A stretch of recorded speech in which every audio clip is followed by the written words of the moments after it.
Inilah seorang individu yang menguasai lebih banyak tanah dibandingkan seluruh kekaisaran sebelumnya. Seorang pria dengan nama yang menimbulkan ketakutan di hati jutaan orang. Dari Asia hingga Eropa, ini adalah kisah Genghis Khan. Sebuah kekuatan tak terbendung. Siapakah yang mengubah peta dunia kuno dengan biaya kemanusiaan yang luar biasa?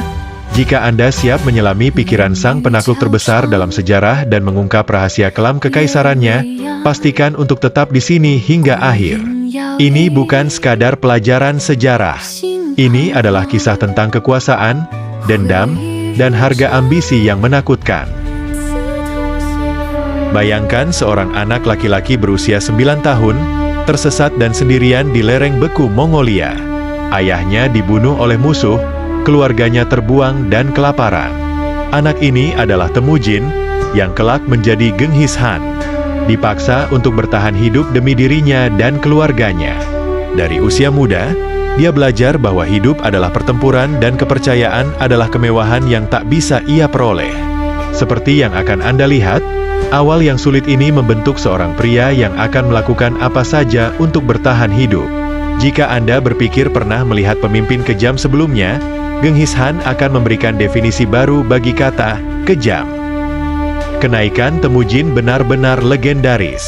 Menghadapi segala rintangan, dia berhasil menyatukan kabilah-kabilah Mongol yang saling berperang, yang terkenal dengan perselisihan internal mereka selama berabad-abad. Bagaimana dia melakukannya? Melalui kesetiaan dan teror. Hadiah dan hukuman.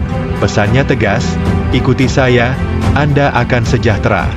Menentang, Anda akan mati. Pikirkan ini, Temujin mengubah orang-orang yang terpecah menjadi mesin perang yang menakutkan. Mereka bergerak seperti bayangan di atas stepa, menimbulkan teror dimanapun mereka pergi. Pada tahun 1206, ia mengambil nama Genghis Khan, yang berarti penguasa universal. Mengumumkan ambisinya tak hanya memerintah Mongolia, tapi juga menaklukkan seluruh dunia. Tujuan pertamanya, Kekaisaran Kaya Cina. Kampanye Genghis Khan di Cina tak seperti apa yang pernah dilihat dunia.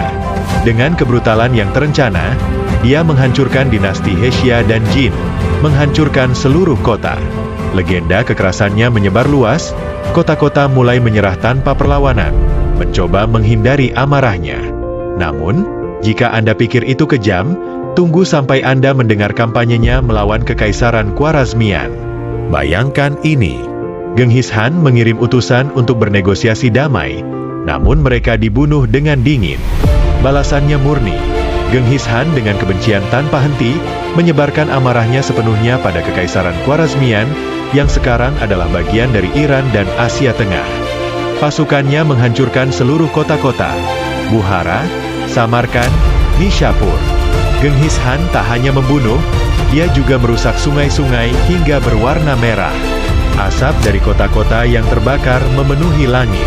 Sejarawan memperkirakan jutaan orang dibantai selama kampanye ini saja.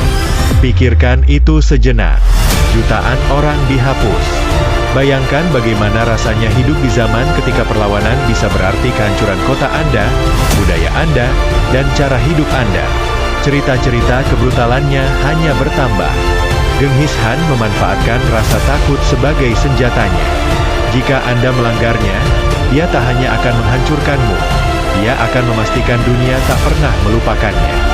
Di satu kota, seorang tentara Mongol dibunuh oleh penduduk setempat. Genghis Khan memerintahkan eksekusi setiap pria terakhir, dan pembalasan terhadap wanita dan anak-anak. Beberapa sumber mengatakan lebih dari 1,7 juta orang tewas dalam pembantaian itu. Ini memberi Anda gambaran tentang skala kekuasaannya. Beberapa sejarawan percaya dia bertanggung jawab atas kematian hingga 40 juta orang. Itu lebih banyak dari banyak perang modern yang digabungkan.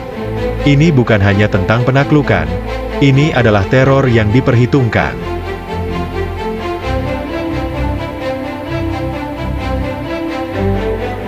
Namun, Genghis Khan bukan hanya seorang jenderal perang. Dia adalah seorang visioner. Dia mendirikan jalur perdagangan, meningkatkan jaringan komunikasi, dan menegakkan hukum untuk melindungi rakyatnya. Imperiumnya menghargai kebebasan beragama, mendorong perdagangan di Asia, dan menghargai kecerdasan dan keterampilan. Mengintegrasikan penduduk yang ditaklukkan ke dalam pemerintahannya. Menarik, bukan? Bagaimana seseorang yang begitu kejam bisa juga membentuk sejarah dalam cara yang masih mempengaruhi dunia kita hingga kini.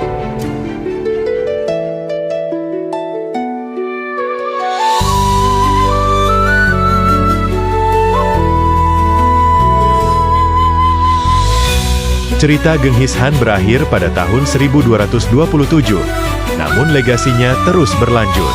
Imperiumnya menjangkau dari Samudra Pasifik hingga Eropa Timur, dan hal itu mengubah jalannya sejarah selamanya. Hari ini, kita masih merasakan pengaruhnya, baik dan buruk. Genghis Khan adalah penakluk sekaligus pembangun, seorang pria yang membawa kemajuan lewat kehancuran.